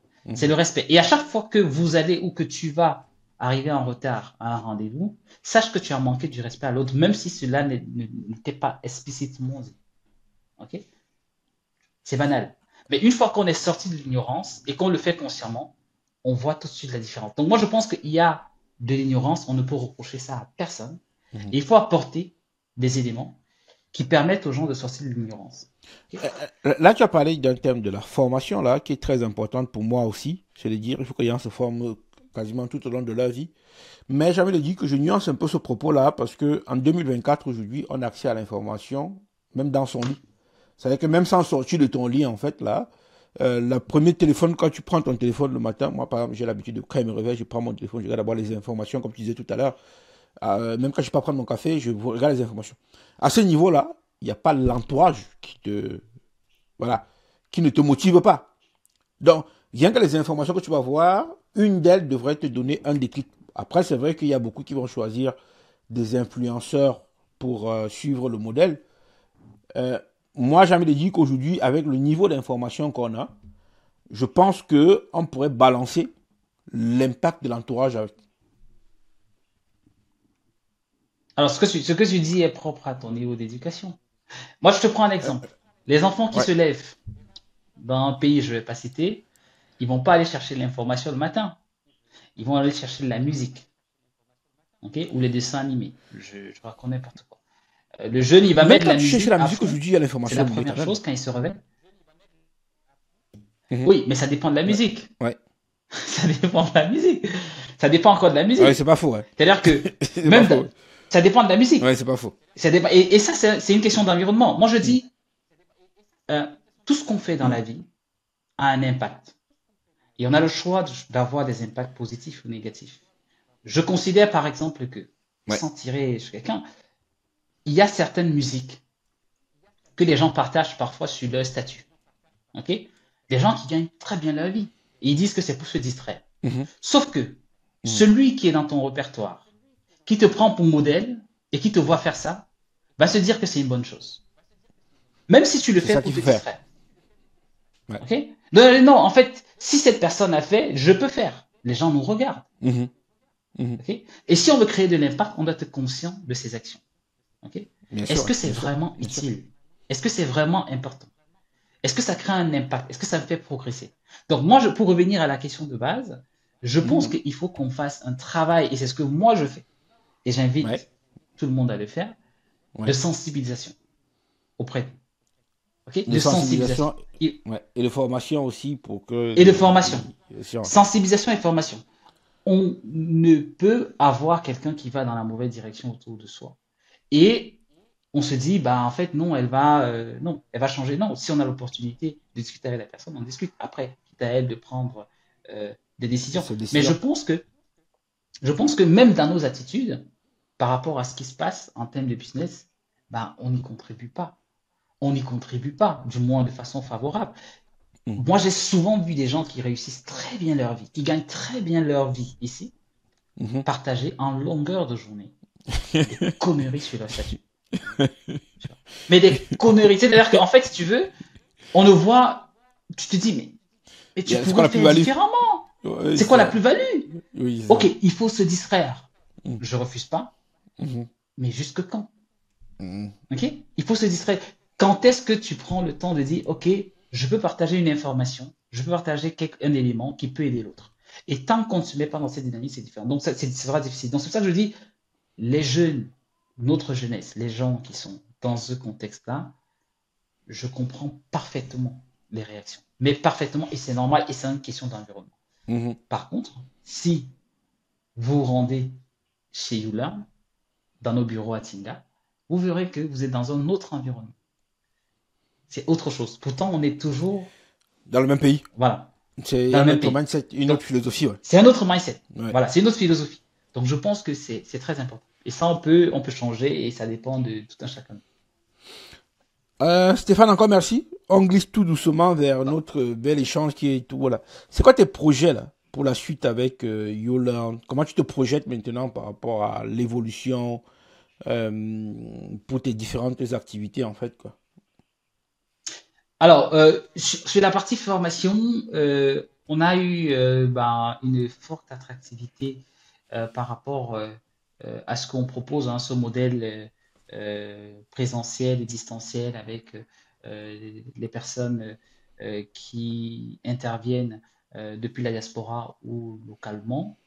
Euh, Et juste là, moi je te fais une parenthèse là. Moi je pensais qu'il fallait limite qu'on force les gens à prendre au moins une heure de leur une journée de leur année de travail à la diaspora pour former gratuitement les Africains. Oui. alors Oh, moi, je dis, ça c'est, on devrait le faire. alors ouais, on devrait, oui et non. Alors moi, Dis-moi. oui et non. Parce que Oui. dans ces diasporas, ce qu'il faut aussi dire, c'est qu'il y a aussi des incompétents. Oui, il y a des incompétents, mais moi, je ne te parle pas des Euh, incompétents, je te parle de ceux qui peuvent ouais, apporter la valeur. C'est ça, c'est ça. En fait, Oui. et comment tu distingues ceux qui peuvent apporter la valeur de ceux qui ne peuvent pas? Du moins, je pense qu'on pourrait en rediscuter, mais je pense qu'il faut faire très attention Mhm. lorsque on forme des gens. Ouais. Nous, on s'est rendu compte que ce n'était pas si simple de former des gens. Dire que la diaspora transfère sa compétence, c'est bien, mais ça suffit pas parce que une personne qui a de la compétence, qui a de l'expérience, ne sait pas forcément transmettre. Ça, Donc, il c'est y a pas une faux. étape en plus. Ouais, c'est pas faux. Ouais. Ok. Il y a une étape en plus et je pense que pour certains, il y a besoin d'accompagnement. Ok. Donc, à un Mhm. moment donné, on a proposé cela et il faut aussi voir ce que les gens gagnent. Beaucoup ne sont pas prêts à donner de leur temps gratuitement parce qu'ils se disent, oui, j'ai réussi de mes propres moyens, je ne dois rien À et du personne. coup, je ne dois rien à personne et du coup, je ne vois pas pourquoi est-ce que je vais consacrer 1 heure, 2 heures de mon temps à former. Sachant que toi, tu formes. Mhm. Quand tu formes 1 heure de temps, en fait, tu as un temps de préparation qui peut avoisiner les 2, 3 heures, Voire plus, ouais. voire plus. Mhm. Donc, c'est quelque chose qui demande vraiment de la motivation. Il faut vraiment le vouloir. Et de mon expérience, je suis pas convaincu qu'il y en ait. Si l'aspect euh, l'aspect rémunération n'est pas mis en avant, Mhm. je suis pas convaincu qu'il y en ait beaucoup qui souhaitent véritablement le faire. Je suis Ah pas ben, convaincu. après ça, ça peut partir sur une base de volontariat aussi pour trouver ceux qui veulent bien le faire. Mais moi, ma conviction perso, c'est qu'on va trouver des gens qui peuvent le faire. Après, Je pense qu'on je pense qu'on peut trouver. ouais. On peut trouver. D'ailleurs, il y a beaucoup d'exemples. Hein. Je pense que 10 000 codeurs est la preuve qu'effectivement, il y a des volontaires pour prendre du temps pour encadrer la jeunesse, parce que c'est une Mhm. association qui, justement, est dans ce sillage-là. Mhm. Euh, mais moi, je pense que il faut pouvoir arriver à un modèle économique avec ça. Parce que si on pense qu'on va recevoir une rémunération, aussi petite qu'elle soit-elle, euh, ça change le mindset. Ouais. OK? Et ça change aussi l'attitude de la personne qui est en face.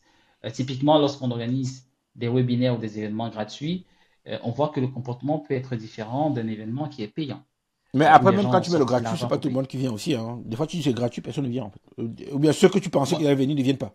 Ou il y a très peu de gens par rapport à ce que tu pensais avoir.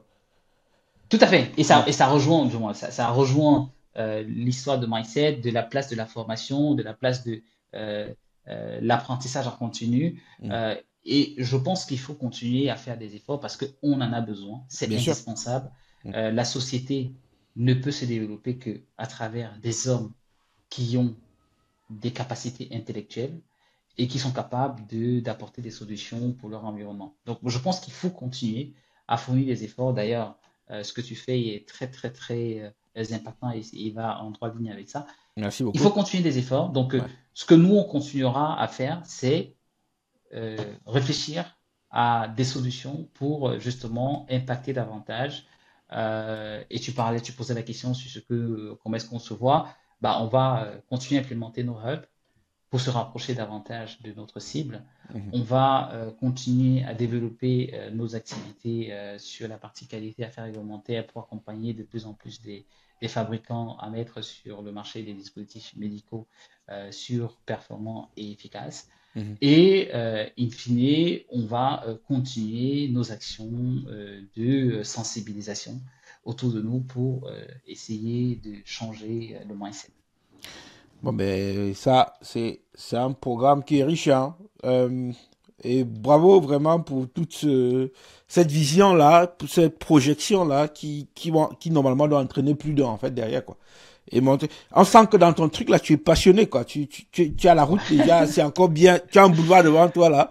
Et tu n'es qu'au début du tunnel, quoi. Et là, c'est. Ah, mais bravo, franchement. Merci, merci Achille, merci, Là, merci pour les je suis vraiment encouragements. bluffé, bluffé, quoi. Bon, je sais que tu es assez présent sur LinkedIn, là. Si on veut échanger Ouais. avec toi sur tous ces sujets-là, est-ce que tu as d'autres canaux où tu es assez disponible pour que les gens viennent te poser des questions complémentaires que moi j'aurais oublié en fait? Alors, on peut me contacter sur LinkedIn, on y retrouve mes coordonnées. Bien sûr. Donc, dans ces coordonnées, il y a tout ce qu'il faut. Donc, sur LinkedIn, on me contacte, très réactif. Mm. Généralement, Ouais, j'essaie de ça, répondre je confirme. à tout le monde. Et sinon, par mail, je suis également joignable et réactif. Donc, j'essaye de répondre à tout le monde. Ah, bon. Dernière question que je pose toujours. Euh, qui pourrais-tu me suggérer pour continuer ce que tu as commencé? Alors, je pense à Nelly, Nelly avec qui? qui j'ai collaboré. Nelly Ngueno, D'accord. euh, avec qui j'ai collaboré dans le parcours gestion de projet. Ouais. Elle est très axée aussi développement de, de l'entrepreneuriat, la place de la femme. D'ailleurs, elle fait partie des personnes qui ont accepté de nous rejoindre pour transmettre le savoir et qui, plutôt que de toucher euh, la rémunération, a demandé à ce que cette rémunération soit versée à une association. Euh, donc je pense que c'est une très très bonne personne qu'il faut que tu rencontres. Elle a de très très bons projets et elle a le sens du partage. Ah, ce sera avec plaisir. Justement, là, je vais la chercher. Je veux qu'elle vienne de ta part. Oui, Comme tout tout le à monde est fait. sur Si LinkedIn, tu je veux viens de qu'elle ma vienne de ta part, part. tout à fait, tu viens de ma part, voilà, elle est super super sympa. L'association, c'est une association que vous avez ouvert ensemble ou bien c'est elle qui a Non, cherché pas du l'association? tout, pas du tout. En fait, dans le modèle, on en parlait un peu plus tôt Ouais, sur le volontariat. Donc, nous, on paye ouais. les intervenants Mm. et plutôt que de percevoir sa rémunération pour ses interventions, elle a demandé à ce que ce soit versé euh, à une association dont elle nous a donné le De nom son choix, quoi. euh, de son choix. Tout à Ouais, fait. c'est ça. Euh, et notre volonté, c'est de promouvoir ce genre d'initiative pour qu'on ait de plus en plus de personnes de la diaspora qui nous rejoignent pour partager leurs compétences. Ah, mais ce que tu dis là, c'est. Moi, dans ma. Comment ça? Dans ma roadmap, en fait, il y a l'objectif d'avoir une sorte d'association qui permettrait aux gens, aux volontaires, grosso modo, de financer des formations pour les autres, en fait, quoi. Pour permettre Oui, leur émancipation et leur formation, en fait, tout quoi. à fait. Parce qu'il y en a qui veulent Tout se à fait. former, mais ils n'ont pas les moyens de se former, en fait. Donc, si on arrive Tout à à trouver fait. des gens Tout à fait. qui veulent bien permettre aux gens de s'émanciper en mettant en place un pot commun, chacun reverse un peu ce qu'on veut et puis on se met ensemble pour sélectionner les CV des gens qu'on veut former, que ce soit assez transparent et que tout le monde soit content de financer et que chacun soit prenant de se former pour s'émanciper aussi. Ça changerait un peu de l'aide par la nourriture, en fait, j'ai envie de dire ça comme ça. Complètement. Ça changerait de l'aide Complètement. par la nourriture ou bien de l'aide par la bouche, mais plutôt l'aide par le cerveau. Tout Ce à serait fait. plutôt ce serait plutôt aider le cerveau, pas aider le ventre. Un truc comme ça, quoi, dans C'est ça. ma, Exactement. travailler le cerveau, mais pas le ventre, en fait, quoi. Ce serait ça mon truc, quand même. Bon, Exactement. Ok. merci encore, Stéphane. Et puis, Bah, merci Achille. Merci, merci beaucoup pour l'invitation. Ce fut j'avais dit un une grand heure, moment de mais partage. bon, on a passé plus d'une heure. Ouais. Très intéressant en tout cas. Quand c'est intéressant, ça avance très vite, on ne voit même pas le temps passer, en fait. Très, très intéressant. Très, très Bon, intéressant. En tout merci cas, encore. merci. Merci infiniment. Ok, Merci, je t'en prie. merci. À très bientôt.